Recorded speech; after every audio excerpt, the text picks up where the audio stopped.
Well, hello everyone, and welcome to my weekly message. This week's parsha is Parshas Va'era.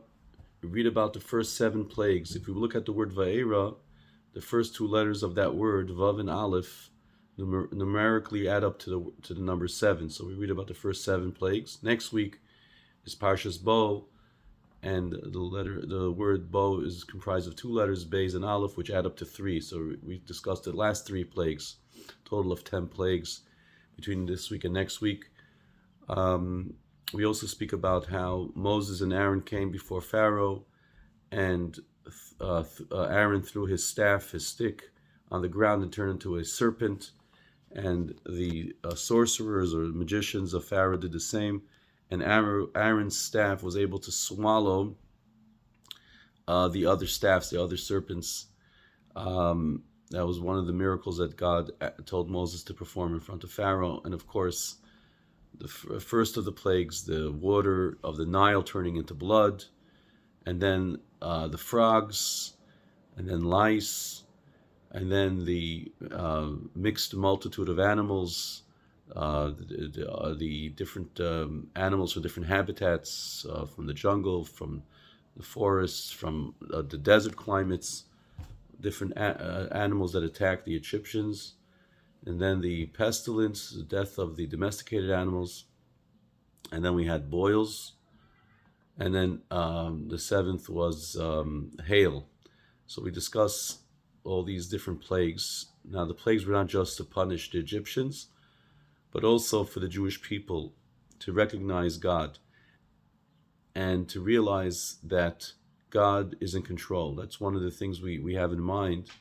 In fact, when we put on tefillin, when men put on tefillin, we have to have in mind that the tefillin are to remind us of the miracles uh, that took place in the Egyptian Exodus, from the Egyptian Exodus, and that God's in control, and that we also should be in control of ourselves, and realize that in the end we have to be the ones to make the right choices in life. That since God is in control, there's no excuse to say, it's not in my control. I can't do anything. Everything is in God's control. If God commands us to follow the Torah and mitzvot, then there must be a way to do that. It may take a little time to figure it out, but ultimately we are able to fulfill God's commandment, because ultimately God is the ultimate power. And we see this throughout our history, how Jewish people in different countries, under different dictatorships, they never gave up their faith. And here in America, we're maybe a little more relaxed, we always have to remember that that we still are here, for a purpose. We're here to bring godliness into this world, and how do we do that? Through keeping the Torah and mitzvot. And this is something that is emphasized, the story of the Exodus. That's why Passover is such a central holiday, because we remember how God proved to the world that the only true power is God. And one can say maybe this is also in reference to what's going on with the corona. Now there's a new variant that's out, and people are getting worried. And we have to strengthen our faith and trust in God, and realizing that just like God said, in any plague or illness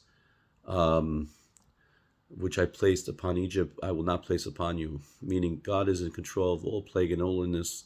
Ultimately, we are able to